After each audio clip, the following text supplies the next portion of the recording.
نے فرمایا کہ فجر کی نماز کے بعد قضا نماز ادا کر رہے تھے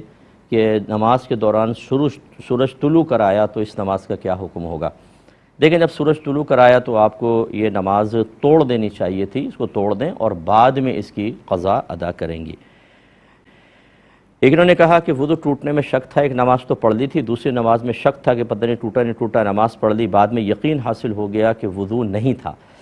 دیکھیں، جب وضو کا ٹوٹنے کا یقین حاصل ہو جائے تو پھر اس کا مطلب ہے آپ کی وہ نماز نہیں ہوئی، آپ کو دوبارہ وہ نماز ادا کرنی ہوگی۔ اگر وقت نکل چکا ہے تو قضا کرنی ہوگی، اگر وقت باقی ہے تو دوبارہ وضو کر کے دوبارہ اس نماز کو ادا کریں گے۔ نے فرمایا کہ عمرے کے بعد میں نے عمرہ ایک ایسا تھا جو عصر کے بعد شروع کیا اور اس کے بعد ختم کر کے طواف وغیرہ نفل نہ پڑھ سکی تھی، پھر میں صفا مسعی پہ آ گئی، صفا مروہ کے درمیان میں نے سعی وغیرہ کی تو مغرب ہو چکی تھی، مغرب کے نماز کے بعد وہ نوافل ادا کیے، کیا حکم شرع ہوگا؟ کعبۃ اللہ کے پاس میں نہیں تھی۔ دیکھیں، جو طواف کے نوافل ہیں مستحب ہے کہ یہ